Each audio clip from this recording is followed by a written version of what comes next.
செய்தி நேரத்தின் பிரதான அனுசரணை பாரிஸ் லா சப்பல் விடி கேஷ் அண்ட் கரி. வீட்டரசிகளின் விருப்பத்துக்குரியவர்கள் விடி கேஷ் அண்ட் கேரி. உங்கள் சமையல் கூடத்திற்கு தேவையான உணவுப் பொருட்கள், காய்கறிகள், கடல் உணவு வகைகள் அனைத்தும் தரமாக எப்பொழுதும் மலிவாக பெற்றுக்கொள்ளவும், சமையல் பாத்திரங்கள் அனைத்தும் தெரிவு செய்யவும் விடி கேஷ் அண்ட் கேரி, லா சப்பல்.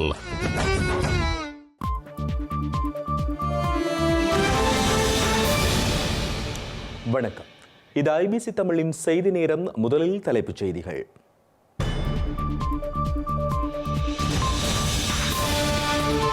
யாழில் சிங்கள மக்கள் காணி கோருகின்றமை குறித்து கேள்வி எழுப்பிய ஸ்ரீதரன், தமிழ் மக்கள் குடியேற்றப்பட்டதாக அனுர தரப்பு பொய் பரப்புவதாகவும் விமர்சனம். அரசு செலவுகளுக்கான ஒதுக்கீட்டு சட்டமூலத்தை தாக்கல் செய்த ஸ்ரீலங்கா பிரதமர், அரசு ஊழியர்களுக்கு சம்பள உயர்வை வழங்கவும் உறுதி. சிங்கள கடும்போக்கு ஞானசார தேரருக்கு பிணை நிராகரிப்பு, இஸ்லாம் மதத்தை அவமதித்த வழக்கில் சிறை தண்டனை விதித்த நீதிமன்றம். யாழில் சுண்ணக்கல் அகழ்வை உடன் நிறுத்த ஐங்கரநேசன் கோரிக்கை, கடல் நீர் உயர்வின் பெரும் பாதிப்பை சுட்டிக்காட்டி கருத்து. திராவிடத்தையும் பெரியாரையும் எதிர்ப்பதே தனது கொள்கை என்கிறார் சீமான், திராவிட கழகத்தினருடனான நாம் தமிழரின் வன்முறை மோதலுக்கு பின்னர் கருத்து. கிறிஸ்லாந்தை கைப்பற்றும் ட்ரம்பின் கருத்திற்கு வலுக்கும் எதிர்ப்பு, எல்லையை மீற அனுமதிக்க முடியாது என்கிறது ஐரோப்பிய ஒன்றியம்.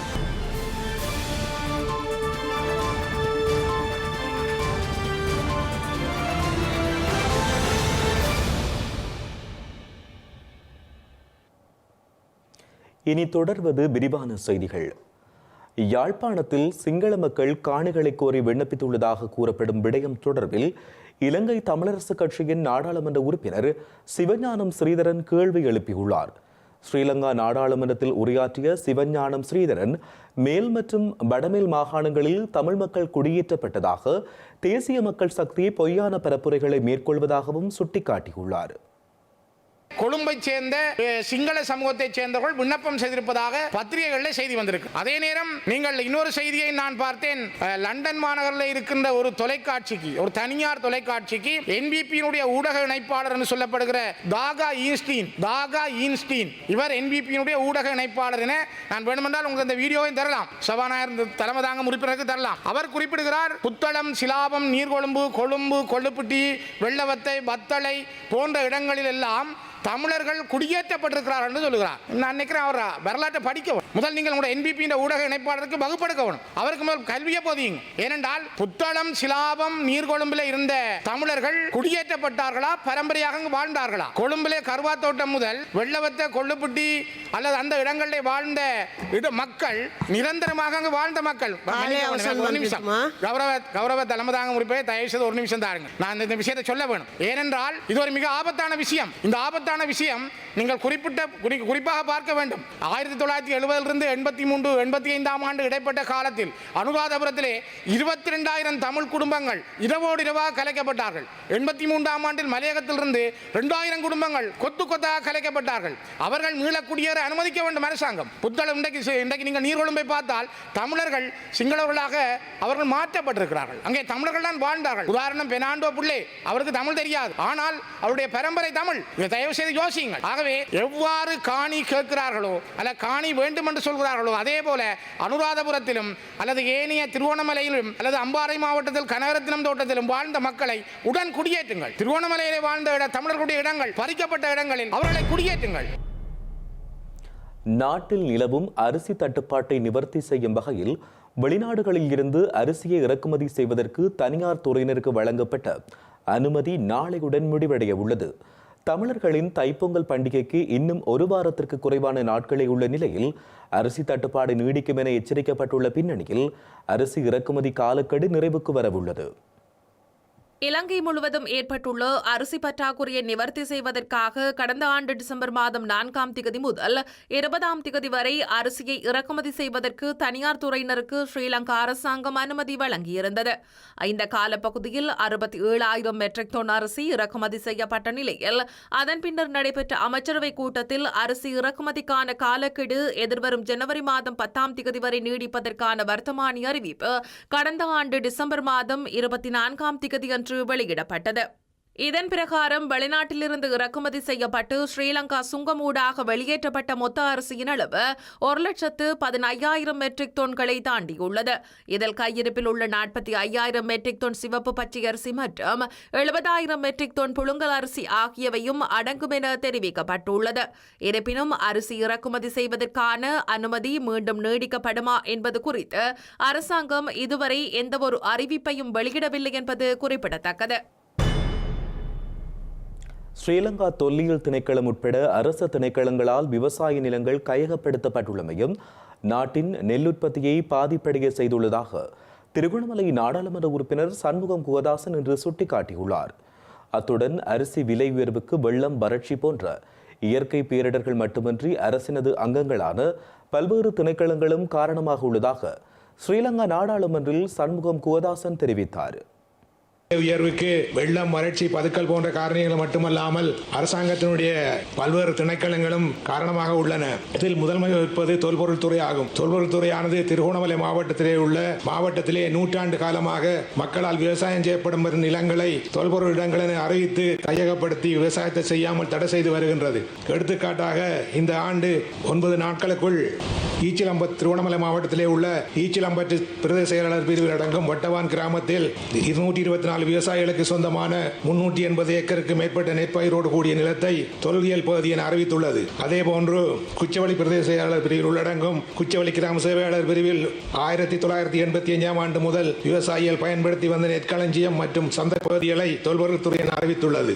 இந்த செயலானது திருவண்ணாமலை மாவட்டத்தின் நெல் உற்பத்தியில் பாரிய வீழ்ச்சியை ஏற்படுத்தியுள்ளது என்பதையும் நாட்டிற்கு இதனால் இழப்பு ஏற்படுகின்றது என்பதையும் இந்த அவையினுடைய கவனத்திற்கு கொண்டு வருகின்றேன். தொல்பொருள் துறை மட்டுமல்லாமல் திருகோணமலை மாவட்டத்திலே அரசினுடைய மற்றொரு அங்கமான வனத்துறை, வனவிலங்குத்துறை, துறைமுக அதிகார சபை ஆகியனவும் தம் மக்கள் விவசாயம் செய்கிற காணிகளை கையகப்படுத்தி விவசாயம் செய்யாமல் தடுத்து வருகின்றது. இதனால் நாட்டுக்கு பேரிழப்பு.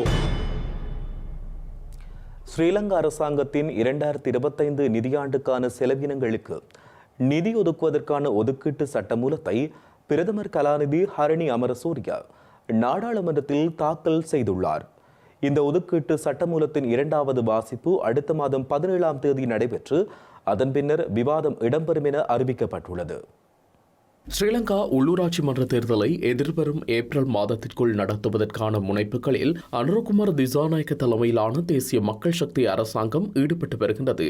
இதன் பின்புலத்தில் இந்த ஆண்டிற்கான வரவு செலவு திட்டத்தை தாக்கல் செய்வதற்கு முன்பதாக அரசாங்க செலவினங்களுக்கான நிதி ஒதுக்கீட்டு சட்டமூலத்தை ஸ்ரீலங்கா அரசாங்கம் இன்று நாடாளுமன்றத்தில் தாக்கல் செய்துள்ளது. அந்த வகையில் நிதி ஒதுக்கீட்டு சட்டமூலத்தின் 2ஆம் வாசிப்பு மீதான விவாதம் பிப்ரவரி மாதம் 18ஆம் தேதி முதல் 25ஆம் தேதி வரை 7 நாட்களுக்கு நடைபெற உள்ளது. அதனைத் தொடர்ந்து சட்டமூலத்தின் 2ஆம் வாசிப்பு மீதான வாக்கெடுப்பு பிப்ரவரி மாதம் 25ஆம் தேதி மாலை 6 மணிக்கு நடைபெறும் என தெரிவிக்கப்பட்டுள்ளது. ஒதுக்கீட்டு சட்டமூலம் மீதான சூழ்நிலை விவாதம் பிப்ரவரி மாதம் 27ஆம் தேதி முதல் மார்ச் மாதம் 21ஆம் தேதி வரை 4 சனிக்கிழமைகள் உட்பட 19 நாட்களுக்கு நடைபெற உள்ளது. இந்த ஒதுக்கீட்டு சட்டமூலத்தின் 3ஆம் வாசிப்பு மீதான வாக்கெடுப்பை மார்ச் மாதம் 21ஆம் தேதி மாலை 6 மணிக்கு நடத்தவும் முடிவு செய்யப்பட்டுள்ளது. வரவு செலவு விவாத காலத்தில் காலை 9:30 மணி முதல் காலை 10 மணி வரை 5 கேள்விகளுக்கு வாய்மொழியாக பதிலை வழங்குவதற்கு நேரம் ஒதுக்கப்பட்டுள்ளதுடன் மேலும் நிதி ஒதுக்கீட்டில் சட்டமூல விவாதம் காலை 10 மணி முதல் மாலை 6 மணி வரை நடைபெற உள்ளது. வாக்கெடுப்பு நடைபெறும் பிப்ரவரி மாதம் 25ஆம் தேதி மற்றும் மார்ச் மாதம் 21ஆம் தேதி என 2 நாளை தவிர ஏனைய அனைத்து நாட்களிலும் ஒத்திவைப்பு நேரத்தில் பிரேரணைகளுக்கு மாலை 6 மணி முதல் மாலை 6:30 மணி வரை நேரம் ஒதுக்கவும் இணக்கம் காணப்பட்டுள்ளது. இலங்கையில் நடைபெறவுள்ள உள்ளூராட்சி மற்றும் மாகாண சபை தேர்தல்களில் வடக்கு கிழக்கில் உள்ள தமிழ் கட்சிகள் ஒன்றிணைந்து போட்டியிடுவதனூடாகவே சிங்கள இனவாதிகளிடமிருந்து தமிழ் தேசியத்தை பாதுகாக்க முடியும் என கிழக்கு மாகாண சபை முன்னாள் உறுப்பினர் துரைரட்னம் தெரிவித்துள்ளார். தமிழ் கட்சிகள் ஒன்றிணையாத பட்சத்தில் அந்த கட்சிகளை கலைத்து விடுவதற்கான நடவடிக்கைகளை மேற்கொள்ள வேண்டும் என மட்டக்களப்பில் இடம்பெற்ற ஊடக சந்திப்பின் போது அவர் தெரிவித்தார். எதிர்வரும் காலகட்டத்தில் உள்ளூராட்சி தேர்தல் ஆயிருக்கலாம், அது மாகாண சபை தேர்தல் ஆயிருக்கலாம். வடக்கு கிழக்கை பொறுத்தவரையில் சிறுபான்மையினராகிய நாங்கள் பலரை இழந்து, பல தசாப்தங்களாக இழந்து, ஒரு எந்த அதிகாரமும் இல்லாமல் நடுத்தெருவில் நிற்கின்ற நிலை தோற்றுவிக்கப்பட்டிருக்கின்றது. இந்த நிலையில் வடக்கு கிழக்கில் இருக்கிற தேசியம்பால் உள்ள தமிழ் கட்சிகள் ஓர் அணியில் திரண்டு எதிர்வரும் காலகட்டத்துக்கான தமிழ் தேசியத்துக்கான அதிகார பங்கீடு சம்பந்தப்பட்ட விஷயத்தை உறுதிப்படுத்தக்கூடியவாறு ஒற்றுமை பலப்படுத்தப்பட வேண்டும். அது இல்லாத பட்சத்தில் தயவு செய்து, நாங்கள் ஒரு போராட்டத்தோடு சம்பந்தப்பட்டவர்கள், நாங்கள் எங்களுக்கு 40 மடச்சங்கள் இருக்கின்ற பல வடுக்களை நாங்கள் தாங்கியவர்கள். நாங்கள் வடக்கு கிழக்கு மாகாணத்தில் எந்த மாவட்டத்திலும் இந்த போராட்டத்தில் அர்ப்பணிக்கப்பட்ட வடக்கு கிழக்கில் இருக்கின்ற ஒவ்வொரு தமிழ் குடும்பமும் கடந்த காலத்தில் தமிழர்கள் உரிமை தொடர்பாக விலை மதிக்க முடியாத இழப்புகளை சந்தித்தவர்கள் நாங்கள் என்ற வகையில் எதிர்காலத்தில் வடக்கு கிழக்கில் இன்றுள்ள நிலைமையை பார்க்கும் போது தேசிய இனவாதிகள் வடக்கு கிழக்கை ஆளுமை செலுத்தக்கூடியவராக மாற்றுகின்ற நிலை நிறுத்தப்பட வேண்டுமானால், தமிழர்களுக்கு எந்த இனப்பிரச்சனை தொடர்பாக சம்பந்தப்பட்ட விடயத்தில் தேர்தல் விஞ்ஞானத்தில் சேர்த்துக் கொள்ளப்படவில்லை என்பதை நாங்கள் அம்பலப்படுத்த வேண்டுமானால், எதிர்காலத்தில் நாங்கள் இந்த உள்ளூராட்சி என்றாலும் சரி, மாகாண சபை என்றாலும் சரி, நாங்கள் ஓரணியில் இருந்தால் மட்டுமே எதிர்காலத்தில் தமிழர்களின் தேசியத்தை பாதுகாக்க முடியும். அப்படி இல்லாத பட்சத்தில் நீங்கள் கட்சிகளை கலைத்து போட்டு போகலாம், நீங்கள் கட்சியை விட்டு வெளியேறி போகலாம். எதிர்காலத்தில் தமிழ் தேசியம் வளப்படுத்த வேண்டுமானால் கிழக்கு மாகாணத்தில் இல்ல, வடக்கு கிழக்கில் இல்ல, தமிழ் தேசியத்தின் பால் கட்சிகள் ஒன்று சேர வேண்டும். அதை விட்டு பாராளுமன்ற உறுப்பினருக்காக, உள்ளூராட்சி சேர்மனுக்காக, மாகாண சபை அமைச்சருக்காக என்று இல்லை, தமிழர்களுடைய சுதந்திரமும் போராட்டமும் பல இழப்புகளை நாங்கள் சந்தித்தவர்கள் என்ற அடிப்படையில் எதிர்காலத்தில் ஒன்று சேர்ந்து தமிழ் தேசியத்தை பலப்படுத்துவதற்கு நாங்கள் அனைவரும் ஒன்று சேரக்கூடிய செயல் வடிவங்களை தமிழ் தலைமைகள் மேற்கொள்ளப்பட வேண்டும். இல்லாத பட்சத்தில் அந்த கட்சிகள் கலைத்து விடுவதற்கான நடவடிக்கைகளை நீங்கள் மேற்கொள்ள வேண்டும் என்பதை மிகவும் தெளிவாக கூறிக்கொள்ள விரும்புகிறேன். பூமி வெப்பமடைந்து கடல் நீர் மட்டம் உயர்வடைவதன் காரணமாக யாழ் குடாநாடு பெருமளவு பாதிக்கப்படும் என எதிர்வு கூறப்பட்டுள்ள நிலையில் யாழ்ப்பாணத்தில் மேற்கொள்ளப்படும் கட்டுப்பாடற்ற சட்டவிரோத சுண்ணக்கல் அகழ்வு காலநிலை மாற்றத்தால் ஏற்படவுள்ள பாதகங்களை மேலும் விரைவுபடுத்தும் என தமிழ் தேசிய பசுமை இயக்கத்தின் தலைவர் போ ஐங்கரநேசன் எச்சரிக்கை விடுத்துள்ளார். ஆகவே சட்டவிரோதமாக முன்னெடுக்கப்படுகின்ற சுண்ணாம்புக்கல் அகழ்வினை தடுத்து நிறுத்துமாறு வடமாகாண ஆளுநரிடம் மனுவொன்றை அவர் கையளித்துள்ளார். சுண்ணாம்புக்கல் அகழ்வது தொடர்பாகவும் யாழ் மாவட்டத்தில் இருந்து வெளி மாவட்டத்திற்கு அதனை எடுத்துச் செல்வது தொடர்பாகவும் பல்வேறு சர்ச்சைகள் உருவாகியுள்ளன. இது தொடர்பாக நாங்கள் இன்று சட்டவிரோத சுண்ணக்கல் அகழ்வை கட்டுப்படுத்த கூறியும், சட்டவிரோதமாக யாழ் மாவட்டத்தில் இருந்து ஏனைய மாவட்டங்களுக்கு சுண்ணாம்புக்கல்லை எடுத்துச் செல்வதை உடனடியாக நிறுத்த கூறியும் கௌரவ ஆளுநர் அவர்களிடம் நாங்கள் ஒரு கோரிக்கை மனு ஒன்றை கையளித்துள்ளோம். இலங்கையில் சுண்ணாம்பு படிவுகள் புத்தளத்தில் ஆரம்பித்து காங்கேசந்துறை, யாழ்ப்பாணம், முல்லைத்தீவு என்று சொல்லி வட மேற்கு மாகாணத்திலும் வடக்கு மாகாணத்திலும் மாத்திரம்தான் காணப்படுகின்றது. வேறு எந்த மாவட்டங்களிலும் இங்கிருப்பது போன்ற சுண்ணாம்புக்கல் இல்லை. சரசாலை மந்துவில் பகுதியில் கல் மிக மோசமான ஆழத்திற்கு அகலப்பட்டுள்ளது என்பது தொடர்பாக அப்பகுதியில் இருந்து சில பொதுமக்கள் எங்களுக்கு தெரிவித்ததை அடுத்து நாங்கள் அந்த பகுதிக்கு சென்றிருந்தோம். நேரடியாக பொதுமக்கள் அழைத்து சென்று அந்த பகுதிகளை காட்டியிருந்தார்கள். அது பழைய அகழ்வு அல்ல, 2-3 வருடங்களுக்கு முற்பட்ட அகழ்வுகளும் சமீப காலமாக கடந்த ஒரு வார கால பகுதிக்குள் மிக ஆழத்திற்கு தோண்டப்பட்டு சுண்ணாக்கல் எடுக்கப்பட்ட அடையாளங்களும் மிக தெளிவாக தென்படுகின்றன. ஒரு விவசாய நிலத்துக்கு அதனை பதப்படுத்துவதற்கு அல்லது பண்படுத்துவதற்கு 2 அடி ஆழம் வரைக்குமே போதுமானதுங்கிறது தான் சொல்லப்படுகின்றது. ஆனால் இது விவசாய தேவை அல்ல என்கின்றபடியால் அந்த நிலம் மிக மோசமான நிலையில் குதறப்பட்டிருக்கின்றது. உண்மையில் அந்த பகுதி காலங்காலமாக அங்குள்ள மக்களினுடைய வாழ்வாதாரமாக இந்த கைகளினால் சுண்ணக்கற்களை உடைக்கின்ற தொழில் இருந்து வந்துள்ளது. அது சுற்றுச்சூழலுக்கு எந்த விதமான பாதிப்பையும் ஏற்படுத்தாது. அவர்கள் உண்மையில் விவசாய தேவைகளின் பொருட்டு விவசாயிகளுக்கு அதனை உடைத்து கொடுத்து வந்திருக்கின்றார்கள். 2 அடிக்கு மேல் அவர்களினாலுமே அதனை அகல முடியாது, அந்தளவுக்கு மனித வலு போதாது. இப்பொழுது பாரிய கனரக வாகனங்களை கொண்டு இது உடைக்கப்படுகின்றதினால் அவர்களினுடைய சூழலுக்கு கேடு விளைவிக்காத வகையில் நடைபெற்று வந்த அவர்களுடைய அந்த மனித வலுவை பயன்படுத்துகின்ற சுண்ணாம்புக்கள் கிளறுதல் கூட இன்றைக்கு முற்றுமுழுதாக அவர்கள் பாதிக்கப்பட்டிருக்கின்றது. ஆகவே வசதி படைத்தவர்களின் பணம் படைத்தவர்கள் என்று சொல்லி ஒரு குறிக்கப்பட்ட மிக குறைந்த எண்ணிக்கையானவர்களுடைய தொழில் வாய்ப்புக்காக நாங்கள் ஒட்டுமொத்த சமூகத்தையும் எங்களுடைய சூழலையும் நாங்கள் மோசமாக பாதிக்கப்படுவதற்கு அனுமதிக்க முடியாது. உண்மையில் ஏற்கனவே காலநிலை மாற்றம் மிக மோசமான பாதிப்புகளை ஏற்படுத்தி வருகின்றது. முல்லைத்தீவு கடலில் தஞ்சமடைந்த ரோஹிங்கியா அகதிகளை மீண்டும் அவர்களது நாட்டுக்கு நாடு கடத்த வேண்டாம் என வலியுறுத்தி முல்லைத்தீவில் ஆர்ப்பாட்டம் ஒன்று மேற்கொள்ளப்பட்டுள்ளது.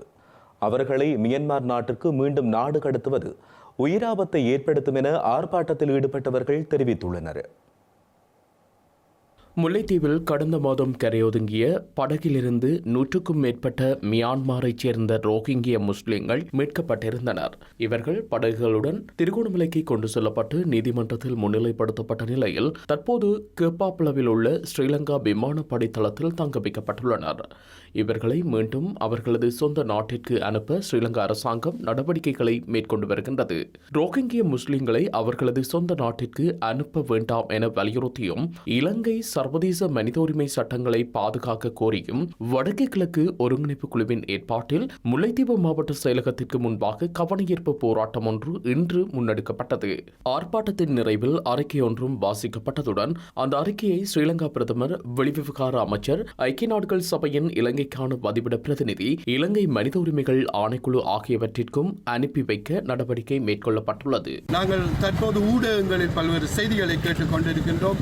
அதாவது அங்கு இருந்து வருகை தந்தவர்களை மீண்டும் மியான்மருக்கு அனுப்புவதற்கான ஏற்பாடுகள் செய்யப்பட்டு கொண்டிருப்பதாக நாங்கள் பொதுவழி ஊடகங்களிலே அறியக்கூடியதாக இருக்கின்றது. ஆகவே நாங்கள் இங்கு கூடியிருக்கும் சிவில் சமூகங்கள் மனிதாபிமான அடிப்படையில் நாங்கள் முன்வைக்கும் இலங்கை யுஎன்னுடன் அல்லது ஜெனீவா சாசனங்களுடன் மேற்கொண்டு இருக்கின்ற உடன்படிக்கைக்கு அமைவாக மனித குலத்துக்கு மதிப்பளிக்க வேண்டும் என்ற வலியுறுத்தி பாதிக்கப்பட்டவர்களை மீண்டும் அதே நாட்டுக்கு அனுப்புவது ஒரு பொருத்தமற்றதும் அவர்களுடைய உயிர் ஆபத்தை மேலும் அதிகரிப்பதற்கான ஏற்பாடுகளாக அமையக்கூடும். ஆகவே இலங்கையை ஐக்கிய நாடுகள் சபையினுடைய பங்கேற்போடு அதற்கு பொருத்தமான மனிதாபிமானம் நிறைந்த நாடுகளில் அவர்களை மீள குடியேற்ற வேண்டும் என்பதை நாங்கள் வலியுறுத்துகிறோம். அதே வேளையில் இலங்கையானது ஒரு அபிவிருத்தி அடைந்த நாடோ அல்லது பணக்கார நாடோ அல்ல, வரும் அகதிகள் அனைவரையும் தங்க வைத்து அவர்களை பராமரிப்பதற்கு. ஆகவே இந்த காலப்பகுதியில் நாங்கள் ஒரு சிவில் சமூகங்களாக சொல்லக்கூடிய செய்தி, அவர்களை உரிய இடங்களுக்கு யுஎன்னுடைய தலையீடோடு அந்த மக்களை மீளவும் அவர்களை அனுப்பி வைக்க வேண்டும். அவர்களுக்கான உயிர் ஆபத்துக்களை தவிர்ப்பதற்கான ஒரு விசேட இதாக இருக்கும். இதேவேளை இலங்கையில் தங்க வைக்கப்பட்டுள்ள மியன்மார் அகதிகளை ஐக்கிய நாடுகள் அகதிகள் முகவரகத்தின் உதவியோடு அவர்கள் விரும்பும் நாட்டில் நிரந்தரமாகவோ அல்லது தற்காலிகமாகவோ குடியமர்த்துவதற்குரிய வேலை திட்டங்களை முன்னெடுக்குமாறு நாடாளுமன்ற உறுப்பினர் ரிஷாட் பதியுதீன் கோரிக்கை விடுத்துள்ளார். மியன்மார் அகதிகள் விடயத்தில் ஸ்ரீலங்கா அரசாங்கம் சர்வதேச சட்டங்களை மதித்து செயற்பட வேண்டும் எனவும் ஸ்ரீலங்கா நாடாளுமன்றில் ரிஷாட் பதியுதீன் தெரிவித்துள்ளார். இந்த தேர்தலிலே உங்களுக்கு வாக்களை தந்திருக்கிறார்கள். எனவே இவ்வாறான ஒரு அகதிகள் வருகின்ற பொழுது அந்த அகதிகளை அண்மையிலே நாங்கள் கேள்விப்படுவோம் திருப்பி அனுப்ப போறாங்க அதே நாட்டு. இந்த நாட்டிலே சட்டம், அதாவது நாங்கள் உலக சட்டங்களுக்கு கட்டுப்பட்டு இருக்கிறோம். யுஎன்எச்ஆர் அதாவது இவ்வாறான அகதிகள் வருகின்ற பொழுது அவர்களிடத்திலே சர்வதேச அகதிகளை பாரம் கொடுக்க வேண்டிய பொறுப்பு இருக்கிறது. மியான்மரை பொறுத்தவரையில் உங்களுக்கு தெரியும், அங்கு இருக்கின்ற அரசாங்கமாக இருக்கலாம், அரசாங்க சார்பு குழுக்களாக இருக்கலாம், அல்லது சில இயக்கங்களாக இருக்கலாம், அங்குள்ள முஸ்லிம்களை தாக்குகின்ற, கஷ்டப்படுத்துகின்ற, அநியாயம் செய்கின்ற, துரத்துகின்ற ஒரு 10 லட்சத்துக்கு மேற்பட்டவர்கள் பங்களாதேஷுக்கு அகதிகளாக சென்று பல கஷ்டங்களை அனுபவித்த நிலை இருக்கிறது. எனவே தங்களுடைய உயிரை காப்பாற்றிக் கொள்வதற்காகத்தான் அவர்கள் எங்கோ சென்றவர்கள் இலங்கையிலே கரையொதுங்கி இருக்கிறார். அவர்களை திருப்பி மியான்மருக்கு அனுப்புவதாக நாங்கள் ஊடகங்களில் அறிகிறோம். அவ்வாறு அனுப்பியவர்களாக இருந்தால் சர்வதேச சட்டங்களுக்கு முரண்பாடான விடை. எனவே உயிராபத்தோடு அந்த நாட்டிலே வாழ முடியாது என்று வருகின்ற ஒரு தரப்பை அந்த மக்களை இந்த அரசாங்கம் அந்த நாட்டுக்கு திருப்பி அனுப்புமாக இருந்தால் அந்த மக்களை அதாவது ஒரு பெரிய ஒரு ஆபத்தான நிலைக்கு அந்த மக்களை கொண்டு தள்ளுகின்ற விடயமாக மாறி. மன்னார் சதோச மனித புதைகுழியில் இருந்து ஏற்கனவே அகழ்ந்தெடுக்கப்பட்ட மனித எலும்புக்கூட்டு எச்சங்கள் மேலதிக பகுப்பாய்விற்காக யாழ் போதனா வைத்தியசாலையின் சட்ட வைத்திய அதிகாரி வைத்தியர் செல்லையா பிரவனிடம் மன்னார் நீதிமன்றில் வைத்து கையளிக்கப்பட்டுள்ளது. இறப்புக்கான காரணம், வயது, பால்நிலை போன்ற விடயங்கள் தொடர்பில் பகுப்பாய்வு செய்து மன்னார் நீதிமன்றில் அறிக்கை தாக்கல் செய்யப்பட்டுள்ளது. இதேவேளை திருக்கேதீஸ்வரம் மனித புதைகுழியில் இருந்து அகழப்பட்டு 81 மனித எச்சங்களில் 27 மனித எச்சங்களுக்கான அறிக்கைகள் இன்றைய தினம் நீதிமன்றத்தில் சமர்ப்பிக்கப்பட உள்ளது. இன்று சதோச மனித புதைகுழி வழக்கு மன்னார் நீதவான் நீதிமன்றத்தில் எடுத்துக் கொள்ளப்பட்ட போது யாழ்ப்பாண சட்ட வைத்திய அதிகாரி செல்லையா பிரணவன் அதில் ஆஜராகியிருந்தார். ஏற்கனவே இணங்கிக் கொண்டதன்படி அகழ்ந்தெடுக்கப்பட்ட மனித எச்சங்களின் எலும்புக்கூட்டு தொகுதிகள் இன்று சட்ட வைத்திய அதிகாரியிடம் கையளிக்கப்பட்டது. 76 இலக்கம் தொடக்கம் 156 வரையான 80 பெட்டிகள் இன்று சட்ட வைத்திய அதிகாரியின் மேலதிக பகுப்பாய்வுக்காக மன்னார் நீதவான் நீதிமன்றத்தினால் கையளிக்கப்பட்டது. மிகுதி 75 எலும்புக்கூட்டு தொகுதிகள் நாளை கையளிக்கப்பட இருக்கின்றன. பகுப்பாய்வு செய்து மேலதிக அறிக்கைகளை மன்னார் நீதவான் நீதிமன்றத்தில் தாக்கல் செய்ய இருக்கின்றது. இதே நேரம் அரசு சட்டத்தரணி, காணாப்போனோர் அலுவலக சட்டத்தரணி, சார்பான சட்டத்தரணிகள் ஆஜராகியிருந்தார்கள். நீதிமன்ற உத்தியோகத்தர்களும் போலீசாரும் இந்த நடவடிக்கைகளுக்கு ஈடுபட்டிருந்தார்கள். இந்த வழக்கு நாளை கூப்பிடப்பட இருக்கு. இன்று கையளிக்கப்பட்ட மனித எச்சங்கள் சதோச புதைகுழியின் மனித எச்சங்களை ஆய்வு செய்யும் யாழ்ப்பாண சட்ட வைத்திய அதிகாரி பிரணவன் அவர்களினால் இந்த எலும்புகளுக்கான இறப்புக்கான காரணம், அதன் வயது, பால் போன்ற விவரங்களும், இறப்பு ஏற்பட்டதற்கான காயங்கள், அதுக்கான குற்ற செயலில் ஈடுபட்டதா போன்ற விவரங்களும் நீதிமன்றத்தில் தாக்கல் செய்யப்பட இருக்கின்றது. அத்தோடு நீதிமன்றத்துக்கிலும் இது தொடர்பான கேள்விகள் எழுதப்பட்டு அது சம்பந்தமான அறிக்கையும் சமர்ப்பிக்கப்பட வேண்டும் என்று கோரப்பட்டிருக்கின்றது. அது எவ்வளவு காலத்துக்குள் இது நிறைவேற்றப்படலாம், என்ன தீர்மானத்துக்கு நீங்கள் வர இருக்கின்றீர்கள் என்ற கேள்வி நீதிமன்றத்தினால் சட்ட வைத்திய அதிகாரிகள் கேட்கப்பட்டது.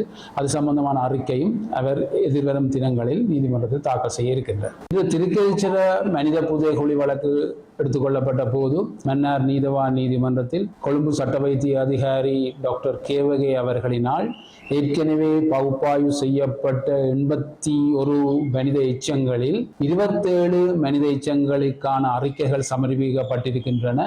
கொலைக்கான காரணம், வயது, பால், இறப்புக்கான காரணம் போன்ற விவரங்கள், 27 மனித உடலங்களுக்கான அறிக்கை இன்று கையளிக்கப்பட்டிருக்கின்றது. மிகுதி மனித எச்சங்களுக்கான அறிக்கை 6 மாத கால தவணைகளுக்குள் கையளிக்கப்படுவதாக நீதிமன்றத்தில் கூறப்பட்டிருந்தது. இந்த வழக்கு மீண்டும் மார்ச் மாதம் 12ஆம் தேதி அழைக்கப்பட இருக்கின்றது. அரசாங்க பணியாளர்களின் நடத்தைகளில் மாற்றத்தை ஏற்படுத்துவதனூடாக பாரிய மாற்றத்தை ஏற்படுத்த முடியும் என வடக்கு மாகாண ஆளுநர் நா. வேதநாயகன் தெரிவித்துள்ளார். இந்த நடத்தை மாற்றங்கள் உடனடியாக செய்யப்படக்கூடியவை என குறிப்பிட்ட ஆளுநர் 2025ஆம் ஆண்டில் வடக்கு மாகாணத்தில் இந்த மாற்றங்களை ஏற்படுத்தும் ஆண்டாக மாற்றுவோம் எனவும் குறிப்பிட்டார். தூய்மை இலங்கை திட்டம் தொடர்பில் வடக்கு மாகாண அலுவலர்களுக்கு தெளிவுபடுத்தும் நிகழ்வின் போதே ஆளுநர் இவ்வாறு தெரிவித்தார். ஒரு வித்தியாசத்தை நாங்கள் காணணும் என்னென்னா, கன்னடங்களில் ஒரு வேலையை செய்ய முடியாமல் இருக்கிறது. அன்றைக்கு கூட ஜனாதிபதி அவர்கள் அண்மையில் கூட உலகத்திலேயும் சொல்லியிருந்தால், ஒரு அலுவலகத்துக்கு நாங்கள் போகின்ற பொழுது கன்னடங்களில் சொன்னால் செல்கிற பொழுது நாங்கள் அந்த அலுவலகத்தில் யார் அங்கே இருக்கணும்னு தெரிஞ்சாக்கள் வைக்கணுமோன்னு பார்த்து போட்டு தான் நாங்கள் அந்த அலுவலகத்துக்கு போகிறோம். எங்களுக்கு தான் நாங்கள் அப்படி தான் சரி, நாங்கள் அங்கே கொண்டு பார்த்து போட்டு தான் போடுறோம். வழிய ஒரு சாதாரண ஒரு பொதுவாக நம்ம என்னென்று போய் அந்த அலுவலகத்தில் போய் இந்த கடமையை செய்கிறதாண்டு என்ன உங்களுக்கே என்னென்று செய்யலாம். அப்போ அதான் நிலையை நாங்கள் மாற்றவும் அது எங்கெல்லாம் இருக்கு. அந்த நடத்தைகள் வந்து எங்கெல்லாம் அது உடனே செய்யக்கூடியது. நாங்களே அதுக்கு பார்த்து கொண்டு இருக்கணும். அது செய்யலாது அவை உடனடியாக செய்யறதுக்கு அவை இந்த 2025ஆம் ஆண்டு ஒரு மாற்றத்தை ஏற்படுத்துகின்ற ஆண்டாகவும் எங்களுடைய வடக்கு மாகாணம் அது எல்லாத்திலும் முன்னணியாக செயல்படுத்துவதற்கு எல்லாரும் ஒத்துழைத்து நாங்கள் செய்ய முடியாதது எதுவும் இல்லை. பொதுத்துறை ஊழியர்களுக்கு கணிசமான சம்பள உயர்வை எதிர்வரும் வார செலவு திட்டத்தினூடாக வழங்க திட்டமிடப்பட்டுள்ளதாக ஸ்ரீலங்காவின் தொழில் பிரதி அமைச்சர் மஹிந்த ஜெயசிங்க தெரிவித்துள்ளார். ஸ்ரீலங்கா நாடாளுமன்றில் இன்று நாடாளுமன்ற உறுப்பினர் ரவி கருணாநாயக்க எழுப்பிய கேள்விக்கு பதிலளிக்கும் போதே அவர் இதனை கூறியுள்ளார். பொதுத்துறை ஊழியர்களின் சம்பளத்தை அதிகரிப்பதற்கு சர்வதேச நாணய நிதியம் எந்த ஆட்சேபனையும் தெரிவிக்கவில்லை என ஸ்ரீலங்காவின் தொழிலாளர் பிரதி அமைச்சர் தெரிவித்துள்ளார். அரச ஊழியர்களின் சம்பளத்தை 25,000 ரூபாவால் அதிகரிப்பதாக தாம் கூறவில்லை எனவும் சரியாக எவ்வளவு ரூபாவினால் அதிகரிக்க முடியும் என்பதை ஆராய்வோம் எனவும் மஹிந்த ஜெயசிங்க குறிப்பிட்டுள்ளார். பீதியடைய வேண்டாம் எனவும் செப்டம்பர் மாதம் 4ஆம் தேதி தபால் மூல வாக்கெடுப்பிற்கு முன்னதாக அரசு துறை ஊழியர்களின் வாக்குகளை குறிவைத்து ரணில் விக்ரமசிங்க அமைச்சரவையில் ஒரு முடிவை எடுத்தார் எனவும் அவர் கூறியுள்ளார். எனினும் அரச ஊழியர்கள் சிறந்த பதிலடி கொடுத்துள்ளதாக கூறியுள்ள தொழில் அமைச்சர் மஹிந்த ஜெயசிங்க ரணில் விக்ரமசிங்க அரச ஊழியர்களை ஏமாற்றுவதற்காக இவ்வாறான முடிவை எடுத்தார் எனவும் குறிப்பிட்டுள்ளார். எனினும் தற்போதைய வாழ்க்கை செலவை கருத்தில் கொண்டு எதிர்வரும் வரவு செலவு திட்டம் ஊடாக சம்பள அதிகரிப்பு வழங்கப்படும் என்றும் பிரதி அமைச்சர் தெரிவித்தார். சம்பளம் அதிகரிக்கப்படும் தொகையை தற்போது கூற முடியாது எனவும் கடந்த 2 ஆண்டுகள் ஆட்சி செய்த ரணில் விக்ரமசிங்க அரச ஊழியர்களுக்கு சம்பள உயர்வை வழங்கவில்லை எனவும் மஹிந்த ஜெயசிங்க சுட்டிக்காட்டியுள்ளார். சிங்கள கடம்போக்குவாத பொதுபல சேனா அமைப்பின் பொதுச் செயலாளர் கலகொடாத்தி ஞானசார தேரரின் பிணை மனுவை கொழும்பு மேலதிக நீதிவான் நீதிமன்றம் நிராகரித்துள்ளது. கலகொடாத்தி ஞானசார தேரருக்கு பிணை வழங்குவதற்கு விசேடமான காரணங்கள் எதுவும் இல்லை என தெரிவித்து அவருடைய பிணை மனுவை கொழும்பு மேலதிக நீதிவான் பசன் அமரசேன நிராகரித்து உத்தரவிட்டார். இஸ்லாமிய மதத்தை அவதூறாக பேசிய குற்றச்சாட்டில் ஞானசார தேரருக்கு கொழும்பு நீதவான் நீதிமன்றம் இன்று 9 மாத சிறை தண்டனை விதித்தது.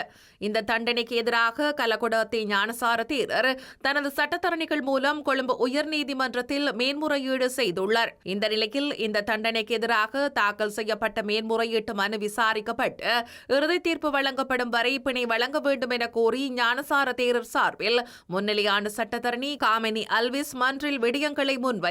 9 மாதம் மாத்திரமே சிறை தண்டனை விதிக்கப்பட்டுள்ளதன் அடிப்படையில் மேல்முறையீடு மனுவை விசாரிக்க கணிசமான காலம் எடுக்கலாம் என்பதனால் இந்த வழக்கை சிறப்பு வழக்காக கருதி தேரரை பிணையில் விடுவிக்குமாறு அவரது சட்டத்தரணி மன்றை கோரினர்.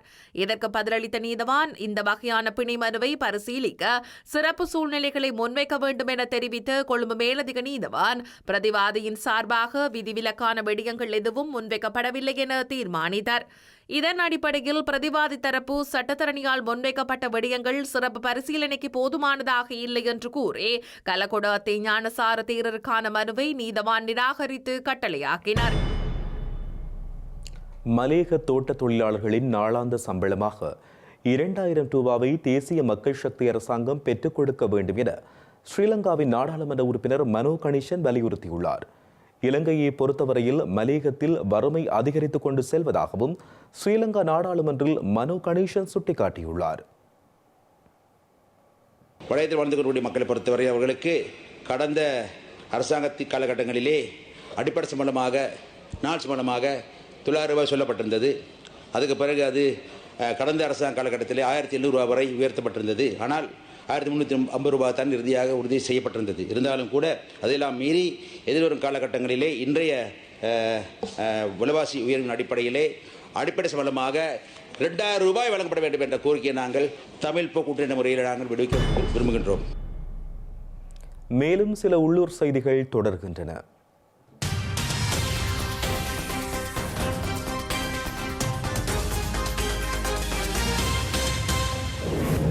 மன்னார் இலுப்பக்கடவை விவசாயிகள் அமைப்பின் ஏற்பாட்டில் அறுவடை விழா இன்று சிறப்பாக இடம்பெற்றுள்ளது. இந்த நிகழ்வில் மன்னார் மாவட்ட அரசாங்க அதிபர் கனகேஸ்வரன் கலந்து கொண்டு தமிழர் பாரம்பரிய பண்பாட்டு முறைப்படி முதல் அறுவடையை ஆரம்பித்து வைத்துள்ளார். கடந்த காலங்களில் ஏற்பட்ட மழை வெள்ளத்தின் நிமித்தம் விவசாயிகள் முற்றாக பாதிக்கப்பட்ட போதிலும் இலுப்பக்கடவை பகுதியில் நெல் விளைச்சல் வெற்றியளித்துள்ளமையும் குறிப்பிடத்தக்கது. வவுனியா மரக்காரம்பளை பகுதியில் சட்டவிரோதமாக ஏற்றிச் செல்லப்பட்ட சுமார் 2 லட்சம் ரூபாய் மதிப்பிலான 72 மரக்குற்றிகள் காவல்துறையினரால் கைப்பற்றப்பட்டுள்ளது. இதன்போது மரக்கடத்தலுக்கு பயன்படுத்திய வாகனமும் காவல்துறையினரால் பறிமுதல் செய்யப்பட்டதுடன் சாரதியும் கைது செய்யப்பட்டுள்ளார்.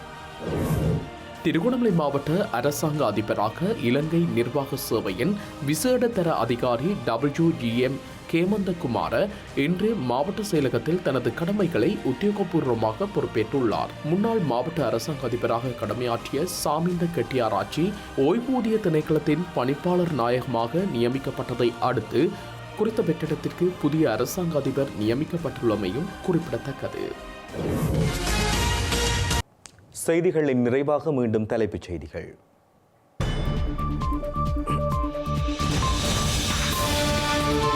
யாழில் சிங்கள மக்கள் காணி கோருகின்றமை குறித்து கேள்வி எழுப்பிய ஸ்ரீதரன் தமிழ் மக்கள் குடியேற்றப்பட்டதாக அனுர தரப்பு பொய் பரப்புவதாகவும் விமர்சனம். அரசு செலவுகளுக்கான ஒதுக்கீட்டு சட்டமூலத்தை தாக்கல் செய்த ஸ்ரீலங்கா பிரதமர் அரசு ஊழியர்களுக்கு சம்பள உயர்வை வழங்கவும் உறுதி. சிங்கள கடும் போக்கு ஞானசார தேரருக்கு பிணை நிராகரிப்பு. இஸ்லாம் மதத்தை அவமதித்த வழக்கில் சிறை தண்டனை விதித்த நீதிமன்றம். யாழில் சுண்ணக்கல் அகழ்வை உடன் நிறுத்த ஐங்கரநேசன் கோரிக்கை. கடல் நீர் உயர்வின் பெரும் பாதிப்பை சுட்டிக்காட்டி கருத்து. திராவிடத்தையும் பெரியாரையும் எதிர்ப்பதே தனது கொள்கை என்கிறார் சீமான். திராவிட கழகத்தினருடனான நாம் தமிழரின் வன்முறை மோதலுக்கு பின்னர் கருத்து. கிறிஸ்லாந்தை கைப்பற்றும் ட்ரம்பின் கருத்திற்கு வலுக்கும் எதிர்ப்பு. எல்லையை மீற அனுமதிக்க முடியாது என்கிறது ஐரோப்பிய ஒன்றியம்.